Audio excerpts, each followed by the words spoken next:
નમસ્કાર મિત્રો, આપણે આજે ફિનોલિક સંયોજનો એટલે કે ફિનોલ જે છે એના અંગે ચર્ચા કરવી છે. મિત્રો, ફિનોલને કાર્બોલિક એસિડ એવા નામથી પણ એને ઓળખવામાં આવે છે. કાર્બો મતલબ કોલસો, કાર્બો એનો અર્થ થાય છે કોલસો, અને ઓલિયમ એટલે તૈલી પ્રવાહી. બરાબર છે. આના ઉપરથી કાર્બોલિક એસિડ એવું એને નામ આપવામાં આવ્યું, કેમ કે એનો સ્વભાવ જે છે પ્રમાણમાં એસિડિક હતો, એટલે એસિડિક ગુણધર્મના આધારે એને કાર્બોલિક એસિડ તરીકે પણ ઓળખવામાં આવે છે. કોને? તો કે ભાઈ ફિનોલ ને. મિત્રો, ફિનોલ પ્રમાણમાં એસિડિક ગુણધર્મ ધરાવે છે. આગળ જતા આપણે વાત કરશું. તે ભૂરા લિટમસને લાલ બનાવે છે, એટલે પ્રમાણમાં એસિડિક વર્તણૂક એની સારી એવી છે એવું આપણે કહેવા માંગીએ છીએ. એના ઉપરથી આપણે એને કાર્બોલિક એસિડ તરીકે પણ ઓળખીએ છીએ. હવે સૌપ્રથમ આપણે ફિનોલ સંયોજનની બનાવટ જે છે એના અંગે ચર્ચા કરીએ. એના પહેલા ફિનોલ જે છે એનું બંધારણ તમને બધાને ખ્યાલ જ છે. બેન્ઝીન ચક્ર ઉપર OH સમૂહ આવેલો હોય તો એને આપણે ફિનોલ તરીકે ઓળખીએ છીએ. ઘણા એને હાઇડ્રોક્સી બેન્ઝીન તરીકે પણ ઓળખે છે. પણ આઈયુપીએસસી એ ફિનોલ જે છે એ નામ જે છે આઈયુપીએસસી તરીકે સ્વીકારેલું છે, એટલે હાલમાં આપણે એને ફિનોલ તરીકે ઓળખીએ છીએ. તો આઈયુપીએસસી તરીકે પણ ફિનોલ, હાઇડ્રોક્સી બેન્ઝીન પણ એને કહી શકાય. એ રાસાયણિક રીતે આપણે એને હાઇડ્રોક્સી સમૂહના આધારે હાઇડ્રોક્સી બેન્ઝીન એવું નામ આપી શકીએ. બીજી વાત, આને ટૂંકમાં C6H5OH સ્વરૂપે પણ આપણે દર્શાવીએ છીએ. હવે મિત્રો, બનાવટ અંગે ચર્ચા કરવા જાય તો આપણી ટેક્સ્ટબુકમાં જુદી જુદી બનાવટની પ્રક્રિયાઓ જે છે એ પૈકી હેલોએરિન સંયોજન, જે આપણે ડાઉ પદ્ધતિ એટલે કે ડાઉ પ્રોસેસ, ડાઉ પદ્ધતિ. બીજી પદ્ધતિ જે છે એક છે ક્યુમિન પદ્ધતિ. બરાબર છે. ત્રીજી જે પદ્ધતિ જે છે એ બેન્ઝીન સલ્ફોનિક એસિડ જે છે એમાંથી, અને ચોથી પદ્ધતિ જે છે એ બીડીસી એટલે કે બેન્ઝીન ડાયઝોનિયમ ક્લોરાઇડ અથવા ડાયએઝોનિયમ ક્ષારમાંથી, ડાયએઝોનિયમ ક્ષાર દ્વારા. તો આ જુદી જુદી ચાર પદ્ધતિ આપણી ટેક્સ્ટબુકની અંદર વર્ણન સાથે રજૂ કરેલી છે. એના વિશે આપણે જાજી ચર્ચા કરવા માંગતા નથી, પણ એક અહીંયા આ પહેલી બે પદ્ધતિઓ જે છે, બરાબર છે, ડાઉ પદ્ધતિ અને ક્યુમિન પદ્ધતિ, આ બંને ઔદ્યોગિક ઉત્પાદન પદ્ધતિ છે. ઔદ્યોગિક ઉત્પાદન પદ્ધતિ એટલે ઉદ્યોગોમાં ફિનોલની બનાવટ માટે આ અતિ અગત્યની પદ્ધતિ છે. આ ઉપરાંત બીજી એક પદ્ધતિ આવશે જેનું નામ છે રાસિંગ પદ્ધતિ. બરાબર છે. તો આ ત્રણ પ્રોસેસ એવી છે કે જે ઔદ્યોગિક ઉત્પાદન પદ્ધતિ તરીકે વર્ણવી શકાય. તો મિત્રો, ડાઉ પદ્ધતિમાં ક્લોરોબેન્ઝીનનો ઉપયોગ થાય, ક્યુમિનમાં બેન્ઝીનમાંથી ક્યુમિન બને. ક્યુમિન એટલે આઇસોપ્રોપાઇલ બેન્ઝીન. બરાબર છે. તો એના વિશે થોડીક આપણે ચર્ચા કરીએ, અને પછી આના સિવાયની જે પ્રોસેસ છે એની આપણે આજે વિગતે પહેલા ચર્ચા કરીશું. તો મિત્રો, અહીંયા કીધું એ પ્રમાણે કે પેલી ડાઉ પદ્ધતિ, બરાબર છે. તો સામાન્ય રીતે ક્લોરોબેન્ઝીન જે છે, ક્લોરોબેન્ઝીન એની જલીય એનોચ સાથે પ્રક્રિયા કરવાથી ફિનોલ જે છે આપણે પ્રાપ્ત થાય, જેને આપણે ડાઉ પદ્ધતિ તરીકે ઓળખીએ છીએ. હું બહુ સિમ્પલ વાત કરું છું, ટેક્સ્ટબુકમાં ઓલરેડી આપેલી જ છે. બીજી વાત એવી ક્યુમિન પદ્ધતિ.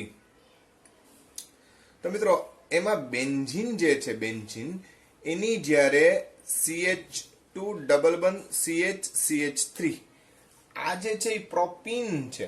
બરાબર. માર્કોનિકોફના નિયમ અનુસાર આની જ્યારે પ્રક્રિયા થાય ત્યારે CH3 બેન્ઝીન ચક્રમાંનો આ H જે છે એ આને પ્રાપ્ત થશે, અને બેન્ઝીન ચક્ર જે છે એ અહીંયા જોડાશે.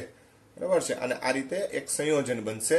તો આને કહેવાય આઇસોપ્રોપાઇલ બેન્ઝીન, આઇસોપ્રોપાઇલ બેન્ઝીન, જેને આપણે ક્યુમિન તરીકે ઓળખીએ છીએ. આને ક્યુમિન તરીકે પણ ઓળખવામાં આવે. ખરેખર જૂની પદ્ધતિ ફિનોલના ઉત્પાદન માટેની ડાઉ પદ્ધતિ હતી. ત્યારબાદ ક્યુમિન પદ્ધતિનો વધારે પડતો ઉપયોગ થવા માંડ્યો.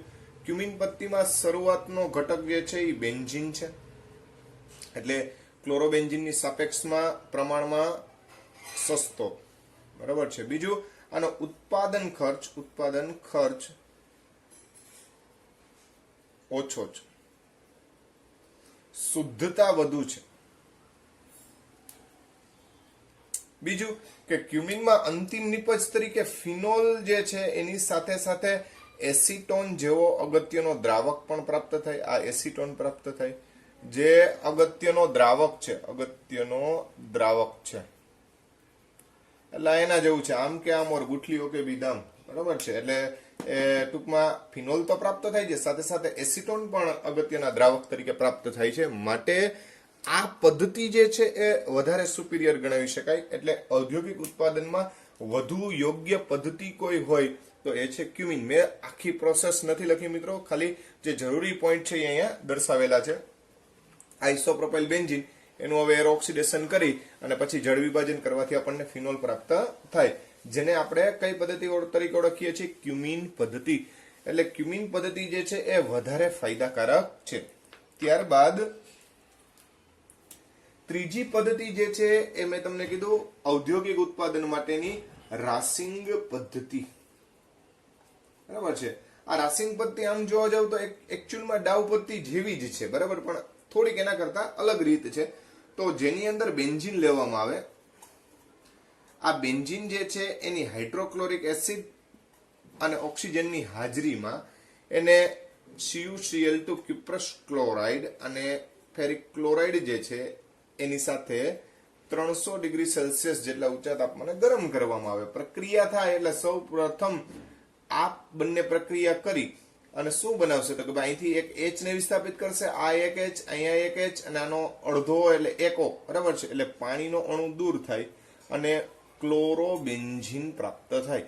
હવે આ ક્લોરોબેન્ઝીન બની ગયા પછી ફરીથી પાછું 425 ડિગ્રી સેલ્સિયસ તાપમાને પાણી સાથે એને ગરમ કરવામાં એટલે જળ વિભાજન કરવામાં આવે.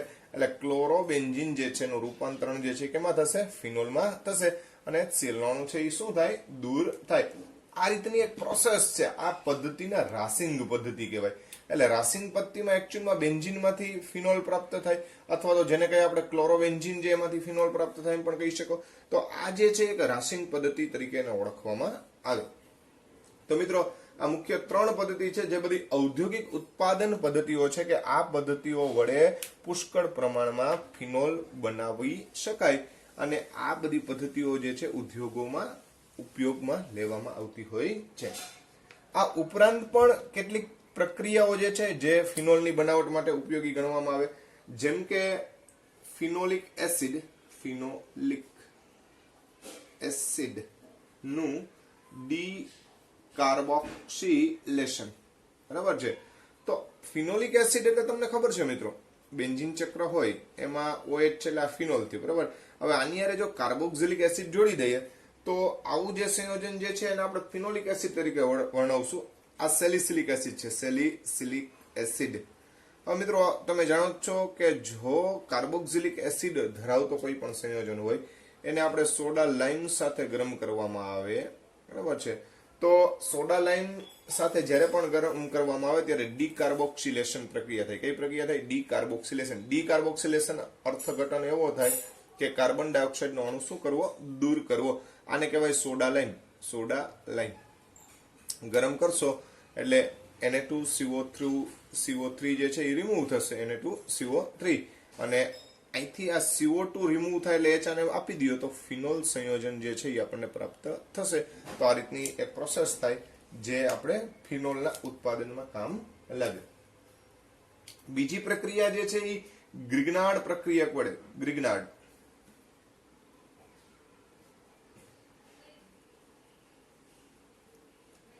ગ્રિગ્નાર્ડ પ્રક્રિયકમાં ફિનાઇલ મેગ્નેશિયમ બ્રોમાઇડ જેનું આપણે ઓક્સિડેશન કરીએ તો જેવું તમે ફિનાઇલ મેગ્નેશિયમ બ્રોમાઇડ નું ઓક્સિડેશન કરશો એટલે ઓક્સિજન જે છે એ મેગ્નેશિયમ અને ફિનાઇલ ચક્રની વચ્ચે દાખલ થઈ જાય.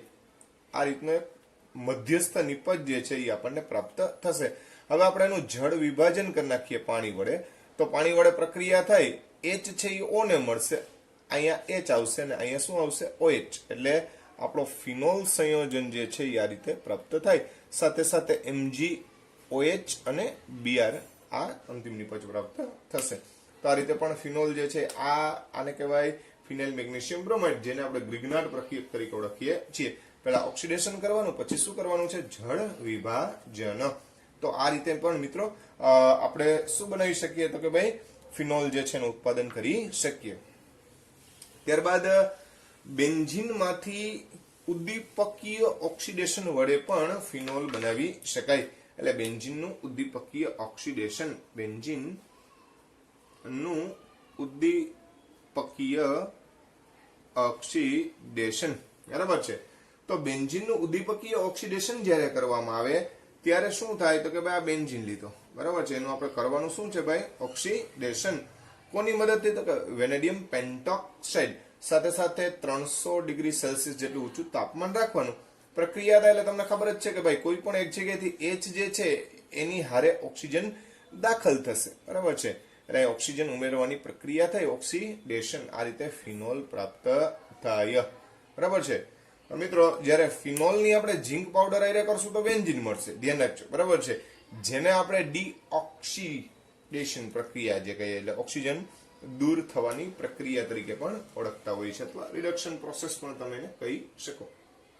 તો આ રીતે મિત્રો આ જુદી જુદી ક્રિયાઓ જે છે કે જેમાં આપણે ફિનોલનું ઉત્પાદન કરવા માટેની પદ્ધતિઓ તરીકે ઓળખીએ, અથવા તો ફિનોલની બનાવટ એવો આપણે શબ્દ વાપરીએ છીએ, બરાબર છે. હવે કેટલાક ફિનોલિક બંધારણોને અનુરૂપ ક્વેશ્ચનો જે છે એ આપણે બનાવી શકીએ, બરાબર છે. બહુ સિમ્પલ પ્રશ્નો હોય પણ થોડું ધ્યાન રાખવાનું બંધારણના આધારે. દાખલા તરીકે આપણને એમ કહેવામાં આવે કે ભાઈ આવું કોઈ એક સંયોજન છે, આ OH ધરાવતું, પછી આ જે છે એ OH અને OH સંયોજન ધરાવતું છે, પછી અહીંયા મિથાઇલ સમૂહ લઈ લે, અહીંયા OH સમૂહ લઈ લે, આ જે છે એમાં માની લો કે CH2OH સમૂહ લઈ લે, બરાબર છે. મિત્રો આપને પૂછવામાં આવે કે આ A, B, C અને D આ ચાર પૈકી કયું સંયોજન ફિનોલિક નથી, બરાબર છે. ફિનોલિક સંયોજન નથી. ફિનોલ કોને કહેવાય? તો કે મિત્રો બેન્ઝીન ચક્રના કાર્બન સાથે સીધો જ અટેચ થયો હોય કોણ? OH, એને જ ફિનોલ કહેવાય. તો અહીંયા જોજી ભાઈ અટેચ થયો છે, તો કે હા આ ફિનોલિક છે. આમાં બે OH થયા પણ ફિનોલિક તો કહેવાય જ. અહીંયા આ મિથાઇલ સમૂહનું આપણે કામ નથી, પણ આ અટેચ થયેલો છે એટલે આને પણ ફિનોલિક સંયોજન કહેવાય. પણ આ કાર્બન સાથે અહીંયા જો તો આ આલ્કાઇલ સમૂહ જોડાયેલો છે, એટલે ડાયરેક્ટ OH જોડાયેલો નથી. માટે આ સંયોજન એવું છે કે જે ફિનોલિક નથી. શું નથી? તો કે ભાઈ ફિનોલિક સંયોજન નથી, સંયોજન નથી, બરાબર છે. આ ઉપરાંત આ રીતનું પણ કહેવાય કે ભાઈ નીચે પૈકી કયું સંયોજન ફિનોલિક છે, બરાબર છે. આપણે અણુસૂત્રના આધારે પણ એક વર્ણન કરી શકીએ એમ છીએ. A સંયોજન આ રીતનું આપ્યું હોય, B સંયોજન આ આપ્યું હોય, C સંયોજન છે EOCH3 આપેલું હોય, બરાબર છે. અને D ઓપ્શન માની લ્યો કે આપેલ બધા.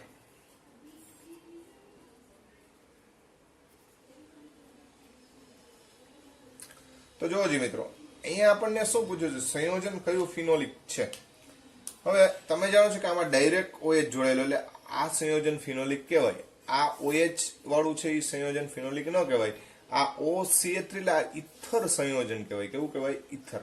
એટલે આને પણ આપણે ફિનોલિક સંયોજન તરીકે ઓળખશું નહીં.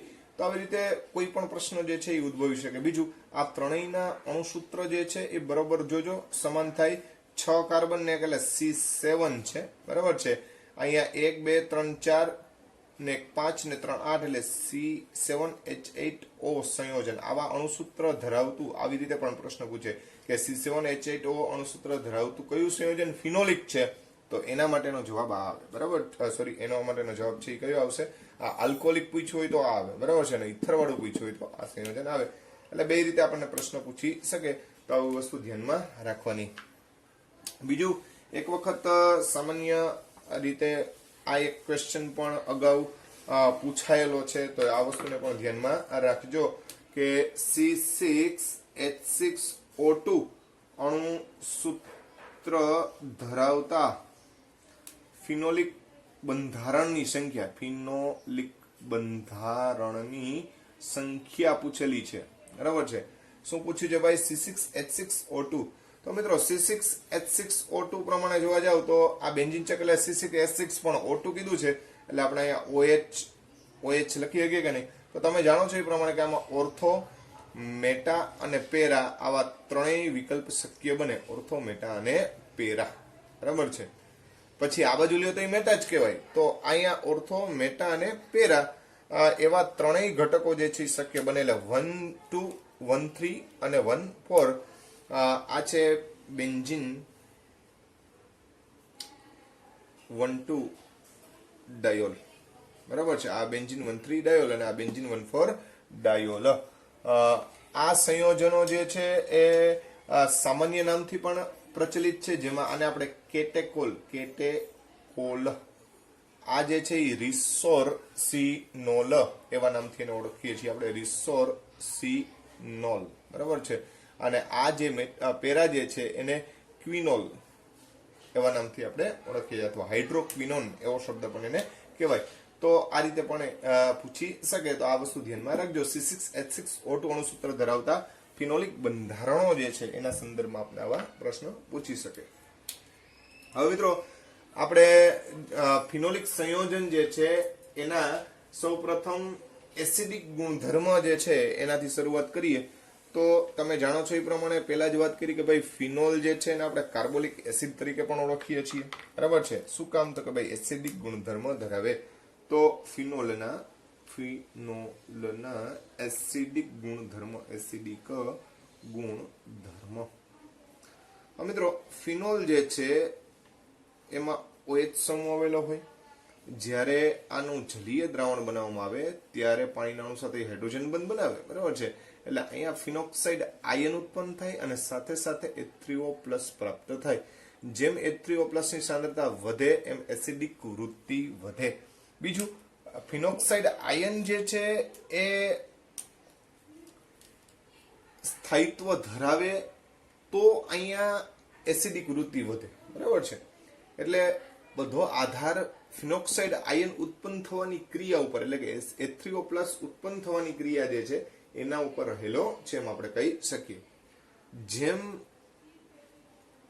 ઇલેક્ટ્રોન આકર્ષક સમૂહ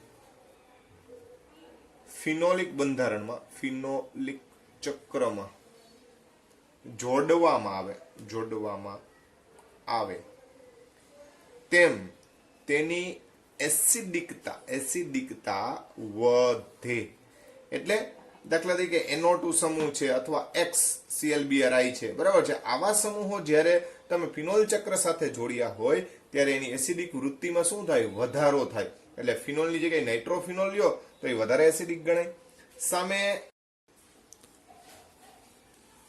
હવે મિત્રો જો ઇલેક્ટ્રોન દાતા સમૂહ જે છે એ ફિનોલિક ચક્રમાં જોડવામાં આવે, કયો સમૂહ કીધો મિત્રો? ઇલેક્ટ્રોન દાતા સમૂહ. જો ઇલેક્ટ્રોન દાતા સમૂહ, દાખલા તરીકે મિથાઇલ સમૂહ છે, ઇથાઇલ સમૂહ છે, જો આવા સમૂહ ફિનોલિક ચક્ર સાથે જોડાયેલા હોય, કયા ચક્ર સાથે? ફિનોલિક ચક્ર સાથે, તો તેની એસિડિકતા ઘટે છે. શું ઘટે છે? એસિડિકતા, બરાબર છે. તો મિત્રો હવે અહીંયા આપણે વિચારીએ, માની લો કે આ ફિનોલ સંયોજન છે, પછી આ જે છે એ ફિનોલ સાથે નાઇટ્રો સમૂહ છે અને અહીંયા ફિનોલ સાથે મિથાઇલ સમૂહ છે.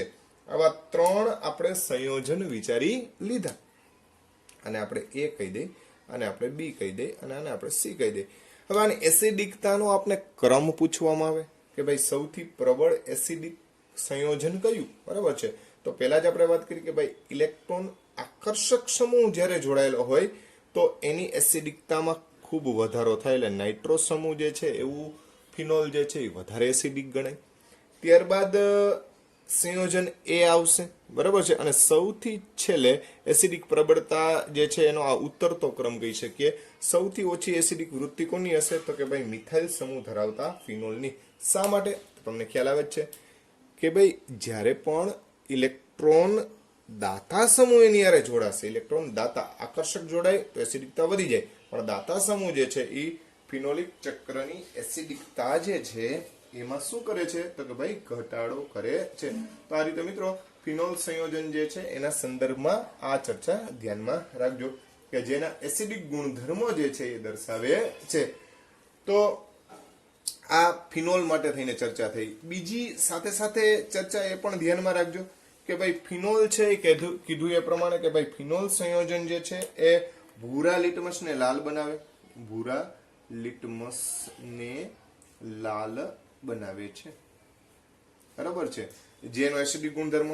પણ યાદ રાખજો મિત્રો, Na2CO3 અથવા NaHCO3 સાથે તે ઉભરા આપતો નથી. આનો અર્થ શું થાય મિત્રો? ઉભરા આપતો નથી મતલબ તો કે ભાઈ એનો મતલબ એમ થાય કે તે નિર્બળ એસિડિક ગુણ ધરાવે છે, એસિડિક ગુણ ધરાવે છે. મિત્રો બેન્ઝીન ચક્ર સાથે, બેન્ઝીન ચક્ર જે છે એની સાથે જો OH સમૂહ જોડાયેલ તો આપણે ફિનોલ કહીએ, અને બેન્ઝીન ચક્ર સાથે COOH સમૂહ જોડાયેલ તો આપણે એને કાર્બોક્સિલિક એસિડ તરીકે ઓળખીએ છીએ. હવે કાર્બોક્સિલિક એસિડની એસિડિકતા છે એ ખૂબ વધારે છે, બરાબર છે. તો આ જે છે એ Na2CO3 અને NaHCO3 સાથે કાર્બન ડાયોક્સાઇડ મુક્ત કરે એટલે એના ઉભરા જોવા મળે. ઉભરા એટલે ટૂંકમાં આપણે કેમ સોડા જે છે એનું ઢાંકણું છે એ ઓપન કરીએ ત્યારે કેમ આપણે ઉભરો જેવું લાગે અથવા તો એનો અવાજ તરતર આવતો હોય, એ જ ટાઈપની વસ્તુ જ્યારે કાર્બોક્સિલિક એસિડની આ બંને પ્રક્રિયા થશે તો એ વસ્તુ તમને જોવા મળશે. પણ જો ફિનોલ જે એની હારે જોડાશે તો આ પ્રકારની ઘટના જોવા મળશે નહીં. એટલે યાદ રાખજો, આ બંનેની આ ભેદ દર્શક કસોટી છે એવું પણ કહી શકાય, બરાબર છે. એટલે આપણું સંયોજન ફિનોલિક સંયોજન છે કે કાર્બોક્સિલિક એસિડ યુક્ત છે, તો એના માટે થઈને આ કસોટી જે છે આપણને ભેદ માટે કામ લાગે. બીજી એક વાત કે ફિનોલ સંયોજનને પરખવા માટે તટસ્થ FeCl3 નો પણ ઉપયોગ કરવામાં આવે. તો તટસ્થ FeCl3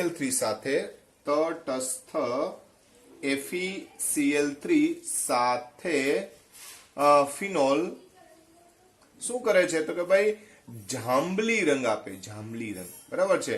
એટલે જેવી તમે ફિનોલ જે છે એની તટસ્થ FeCl3 સાથે પ્રક્રિયા કરશો એટલે જાંબલી રંગનો એક સંકીર્ણ સંયોજન બને, સંકીર્ણ સંયોજન, બરાબર. અને સંકીર્ણ સંયોજન હંમેશા રંગીન હોય, જેના કારણે થાય અને આપણે ફિનોલની પરખ કરી શકીએ. એટલે આને પરખ કસોટી કહેવાય. કઈ કસોટી કહેવાય? પરખ, કન્ફોર્મેટિવ ટેસ્ટ, કે ભાઈ આપણો સંયોજન ફિનોલ છે કે નહીં એ તમે આની મદદથી જાણી શકો. પણ તટસ્થ FeCl3 લેવાનો. FeCl3 નું દ્રાવણ સ્લાઇટ એસિડિક હોય એટલે એસિડને તટસ્થ કરવા માટે થોડાક પ્રમાણમાં બેઝ નાખવો પડે, એટલે આપણે એને શબ્દ બોલીએ છીએ તટસ્થ FeCl3. એની સાથે કેવો રંગ આપશે તો કે ભાઈ જાંબલી રંગ આપે છે. તો આ વસ્તુ પણ ધ્યાનમાં રાખજો.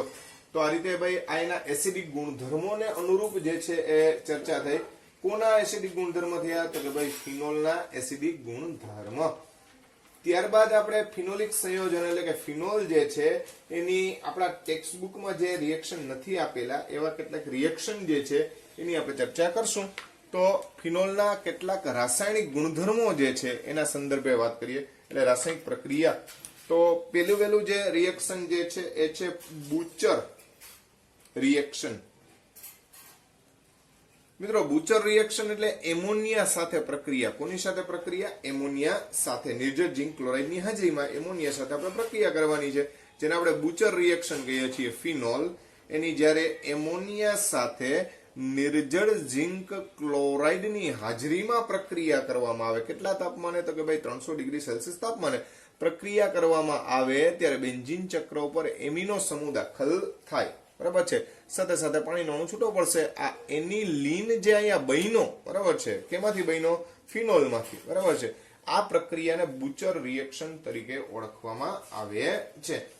તો આ એમોનિયા સાથેની પ્રક્રિયા થઈ. કોની એમોનિયા સાથેની પ્રક્રિયા થઈ? ફિનોલની. બીજું રિએક્શન જે છે એની વાત કરવા જાય તો એને સ્કોટન બાઉમેન પ્રક્રિયા પણ કહેવામાં આવે છે. સ્કોટન બાઉમેન રિએક્શન. મિત્રો આ ઓલરેડી તમે આમ જો તો ભણી જ ગયા છો કે ભાઈ ફિનોલનું આપણે એસિટિલેશન કરવું છે, બરાબર છે. તો ફિનોલ એટલે C6H5OH. આનું જ્યારે તમે એસિટિલેશન કરો CH3COCl એસિટાઇલ ક્લોરાઇડ, તો તમે જાણો છો એ પ્રમાણે H અને Cl નો અણુ શું થાય, દૂર થાય. HCl ઝડપથી રિમૂવ થાય એટલે NaOH ની હાજરી રખાય એટલે NaCl અને H2O દૂર થાય. આ HCl વત્તા NaOH એટલે NaCl અને H2O શું થશે, દૂર થશે. એટલે બેન્ઝીન ચક્ર ઉપર ફિનોલ એટલે આમ હતું આવે H રિમૂવ થાય. આ H રિમૂવ થાય અને ત્યાં કયો સમૂહ દાખલ થશે, તો કે ભાઈ આ એસિટાઇલ સમૂહ છે એ દાખલ થાય એટલે COCH3 સમૂહ દાખલ થાય. આ જે છે ને ફિનાઇલ એસિટેટ તરીકે પણ ઓળખાય, ફિનાઇલ એસિટેટ. આવું સંયોજન પ્રાપ્ત થશે જેને આપણે ફિનોલિક એસ્ટર નું નામ આપીએ છીએ. કોનું નામ આપીએ છીએ, ફિનોલિક એસ્ટર. મિત્રો આ જ પ્રક્રિયામાં આપણે એકમાત્ર સુધારો કરીએ અને જો તમે અહીંયા એસિટાઇલ ક્લોરાઇડ ની જગ્યાએ બેન્ઝોઇલ ક્લોરાઇડ લ્યો. કયો ક્લોરાઇડ લ્યો, બેન્ઝોઇલ. તો આ સમૂહ જે છે OCO6H5 બને, બરાબર છે. જેને આપણે આને ફિનાઇલ એસિટેટ કહેતા હતા અને ફિનાઇલ બેન્ઝોએટ તરીકે ઓળખાય. જો એસિટાઇલ ક્લોરાઇડ દ્વારા પ્રક્રિયા કરો તો એસિટિલેશન કહેવાય અને જો બેન્ઝોઇલ સમૂહનો ઉપયોગ કરી અને પ્રક્રિયા કરશો તેને બેન્ઝોઇલેશન કહેવામાં આવે. શું કહેવામાં આવે, બેન્ઝોઇલેશન. એટલે આ પ્રક્રિયાને એસિટિલેશન અથવા બેન્ઝોઇલેશન નામ આપી શકાય. એસિટિલેશન અથવા બેન્ઝોઇલેશન એવું નામ પણ એને આપી શકાય. તો આ વસ્તુ પણ ધ્યાનમાં રાખજો. બીજી એક અગત્યની વાત કે જે અહીંયા ફિનાઇલ એસિટેટ બન્યો છે એની એક ફ્રાઇસ પુનર્વિન્યાસ પ્રક્રિયા જે છે એ શક્ય બને. નિર્જળ AlCl3 ઉદ્દીપકની હાજરીમાં આગળ પ્રક્રિયા થાય. એટલે એક સ્ટેપ ફરીથી પાછું લખું છું. આપણે આ ફિનોલ લીધો, બરાબર છે. આ ફિનોલની જ્યારે આપણે એસિટિલેશન કરીએ એટલે CH3COCl સાથે પ્રક્રિયા કરી એટલે ફિનોલ જે છે એના O સમૂહ સાથે COCH3 જોડાણો, બરાબર છે.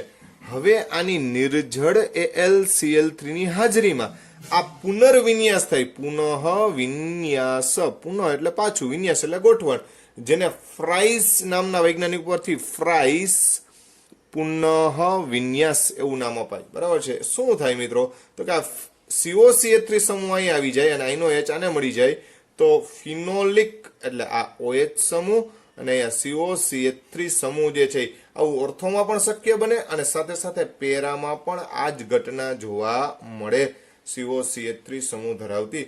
તો આ જે છે એ ફિનોલિક કીટોન કહેવાય. કેવો કીટોન કહેવાય, ફિનોલિક કીટોન. આમ ફિનોલિક કીટોન બનવાની જે ક્રિયા છે એને આપણે ફ્રાઇસ પુનર્વિન્યાસ તરીકે ઓળખીએ છીએ. તો આ સ્કોટન-બાઉમેન પ્રક્રિયા જે છે એની પછી આગળ આપણે પ્રક્રિયા કરીએ એટલે ફિનોલિક કીટોન જે બને જેને આપણે ફ્રાઇસ પુનર્વિન્યાસ તરીકે ઓળખીએ છીએ. ત્યારબાદ ફિનોલ સંયોજન જે છે એમાં ફિનોલ જે છે એના રિડક્શન અથવા જેને આપણે એની હાઇડ્રોજન સાથેની પ્રક્રિયા જે છે એના સંદર્ભમાં વાત કરવા જાય તો ફિનોલ જે છે એનું હાઇડ્રોજિનેશન, ફિનોલનું હાઇડ્રોજિનેશન. તો ફિનોલનું હાઇડ્રોજિનેશન એમાં ફિનોલની નિકલ ઉદ્દીપકની હાજરીમાં, કયા ઉદ્દીપકની હાજરીમાં, નિકલ, 3 મોલ ડાયહાઇડ્રોજન સાથે. તો અગાઉ આપણે જેમ બેન્ઝીનની પ્રક્રિયા કરતા હતા એ જ રીતે કરવાની થાય. 200 ડિગ્રી સેલ્સિયસ જેટલું તાપમાન રાખવાનું એટલે પ્રમાણમાં ઊંચા તાપમાને પ્રક્રિયા થાય. તો મિત્રો આ અંદરના જે દ્વિબંધ જે છે એ બધા તૂટી જશે અને રિડક્શન થશે અને ઉદ્દીપકી હાઇડ્રોજિનેશન કહેવાય. ફિનોલનું હાઇડ્રોજિનેશન કરો તો આ રીતની જે ઘટના બની આ બન્યો સાયક્લોહેક્ઝેનોલ, હેક્ઝેનોલ. એટલે આ રીતનું સંયોજન આપણને પ્રાપ્ત થશે. પછી મિત્રો આપણે ફિનોલનું ઓક્સિડેશન ને ધ્યાનમાં લઈએ તો ફિનોલનું ઓક્સિડેશન, આ ફિનોલ સંયોજન, આ ફિનોલ એનું ઓક્સિડેશન બે રીતે શક્ય બને. એક આપણે હવા એટલે કે એર ઓક્સિડેશન કહીએ તો, અથવા ત્યાં એર ઓક્સિડેશનમાં CrO2Cl2 ક્રોમાઇલ ક્લોરાઇડ જેવા નિર્બળ ઓક્સિડેશન કરતા દ્વારા કરો તો પણ ચાલે. તો આપણને આ ટાઈપનું એક સંયોજન પ્રાપ્ત થશે આ સંયોજન જે છે એને આપણે બેન્ઝોક્વિનોન કહીએ છીએ. શું કહીએ છીએ? બેન્ઝોક્વિનોન, જે ગુલાબી રંગનો છે. કેવા રંગનો છે? ગુલાબી રંગ. એટલે મિત્રો જો ફિનોલને તમે ખુલ્લું રાખો, એટલે ફિનોલની બોટલ છે એને આપણે જો ખુલ્લી રાખી દઈએ તો એનો રંગ ગુલાબી થઈ જાય. ખરેખર ફિનોલ રંગહીન છે, રંગહીન. પણ લાંબો સમય હવામાં ખુલ્લો રાખવાથી એ બેન્ઝોક્વિનોનમાં ફેરવાઈ જાય એટલે એ ગુલાબી રંગ ધારણ કરે છે. કયો રંગ પ્રાપ્ત કરે? તો કે ભાઈ આપણે કીધું એ પ્રમાણે ગુલાબી. એટલા માટે થઈ અને આ વસ્તુ પણ ધ્યાનમાં રાખજો. આ ઉપરાંત જો તમે K2H2O8 અને KOH ની હાજરીમાં જો એનું ઓક્સિડેશન કરશો તો પ્રક્રિયા થઈ અને OH સમૂહ હતો અહીંયા પણ એક ઓક્સિજન દાખલ થાય પેરા સ્થાનમાં અને આ ટાઈપનું સંયોજન બનાવે, જેને આપણે ક્વિનોલ કહીએ છીએ. શું કહીએ છીએ? ક્વિનોલ અથવા હાઇડ્રોક્વિનોન તરીકે ઓળખીએ છીએ. તો આ વાત થઈ ફિનોલનું ઓક્સિડેશન. ફિનોલનું ઓક્સિડેશન. તો આમાં ફિનોલનું ઓક્સિડેશન બે રીતે શક્ય બને. કા બેન્ઝોક્વિનોન બની શકે અને કા ક્વિનોલ જે છે એ આપણને પ્રાપ્ત થાય છે. તો મિત્રો અહીંયા ફિનોલ સંયોજનની બનાવટ અને સાથે સાથે એના મહત્વના જે રાસાયણિક ગુણધર્મો જે હતા આપણા ટેક્સ્ટ બુક સિવાયના, જેની આપણે અહીંયા ડિસ્કસ પૂર્ણ કરીએ છીએ.